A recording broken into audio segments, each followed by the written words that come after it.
something a little different. I'm gonna read the what I like to call my book of faith. This will be the first video. Many more to come. It's called We Are All One.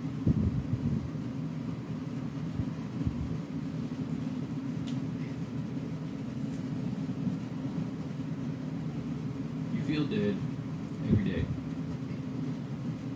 It isn't until you realize the truth that we often live our lives filled with all of the lies we keep telling ourselves because we believe that seeing is believing since we saw it with our own eyes. That's what this means. Real eyes realize real lies.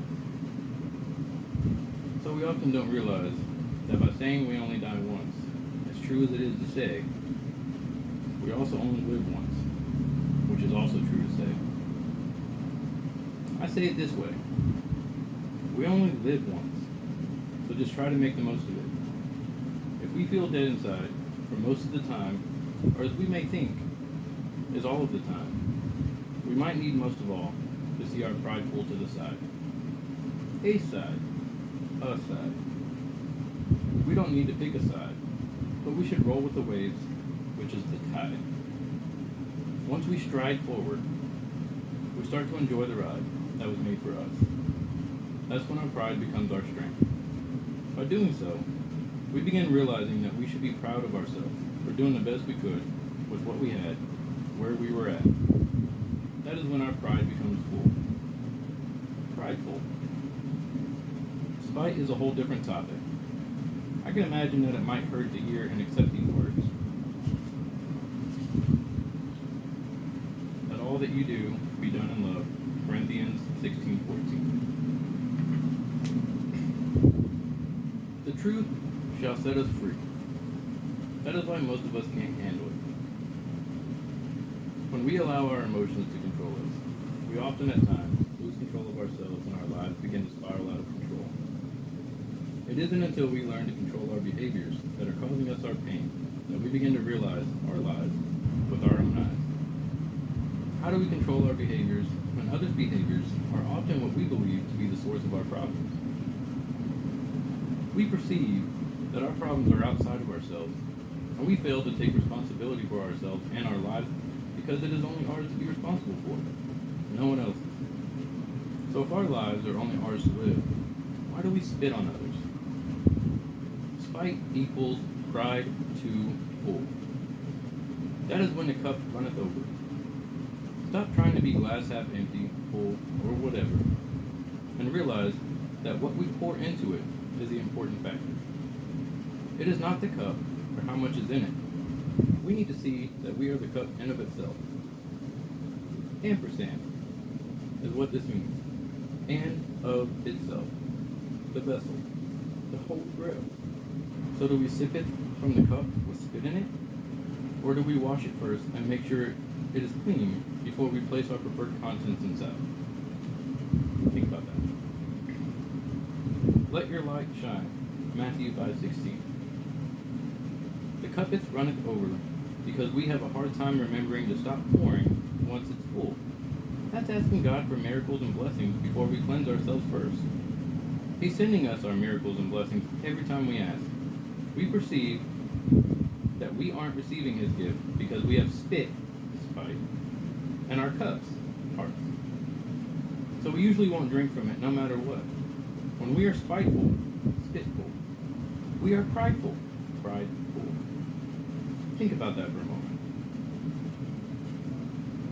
In order to receive our blessings that we are asking for, we must do some work ourselves and make sure we're ready to receive what we ask for, or we should ask if we need the thing that we keep asking for.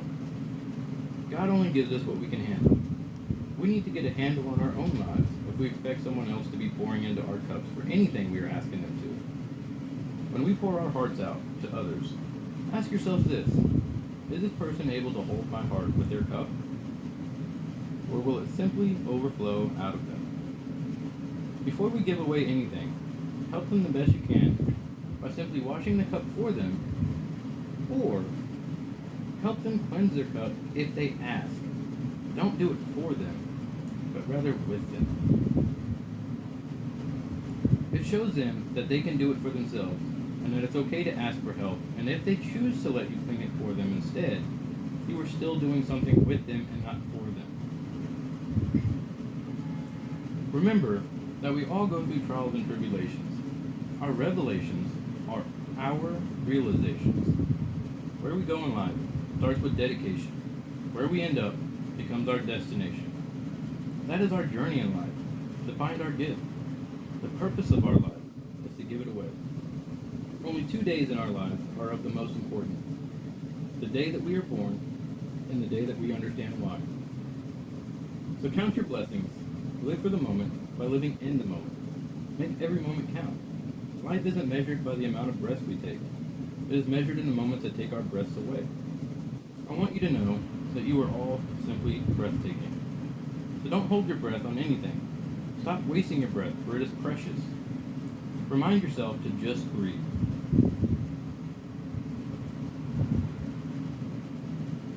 It really is that simple. It is within our breaths that are our gifts from God. We inhale His love and exhale our problems. He takes our breaths away. Yesterday is history. Tomorrow is a mystery. Today is God's gift. That is why it is called the present. It requires our presence in order to receive God's present. We must present ourselves before God to give thanks for His gift. We do this by living in the moment and doing everything with love. Be kind. He sent His Son to show man how to be kind. That's why it's called mankind. Mankind. Now this might upset a lot of people, but just bear with me in a minute. I'll get to the point and it'll make sense. Women were created from man's rib for the man to have a partner, a companion, a friend, a mate, and a lover. He made man in His own image, took a rib from man who was made in His own image, and created a woman. Flesh of His flesh, bone of His bone. God is both man and woman. All of the earth's creatures were made in His image as well. The world we observe is God's image of Himself through all of what this world has to offer. He created everything. Keyword there, everything. And every one. We are all God's creations. All of us are God's creations. Everything, everyone is God's creation. We all are a part of God seeing Himself in every moment. Think about that. So express yourself before you stress yourself. Do your best to control your breath by behaving yourself before you say what you feel and not what you mean. Words are often lost when we are speaking from our feelings and not our hearts. I will praise you, Lord, with all of my heart. Psalm 138:1. Words are powerful. Sticks and stones may break my bones, but words have always hurt me the most.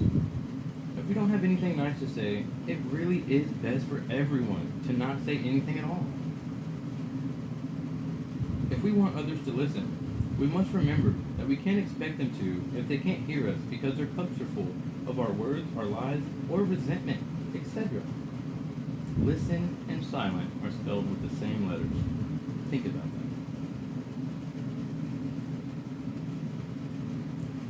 We must clean our words in order to clean our cups.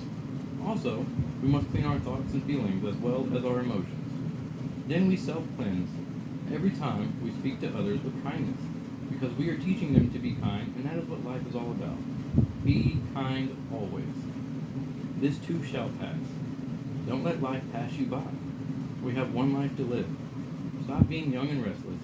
Start being bold and beautiful. As the world turns, these are the days of our lives. Our passions bring us our happiness. Find yours. There's a reason why all these soap operas are named these things. Family stands for two things that mean the most to me. To me. Family, if you were to break down each letter of the word family and turn it into an acrostic style poem, that's acrostic style poem. Look it up. two most important acrostic styles form of poetry for the word family means this to me as the two most important things. Father and mother, I love you. Father and mother, I love you. Second one is first and most importantly, love yourself. Take that in for a second. I want to let you all know that I love you and myself. Always. Period. God spoke these words to me, through me, for me to share. Believe it or not, it is the truth. That's all we got for today. Stay tuned.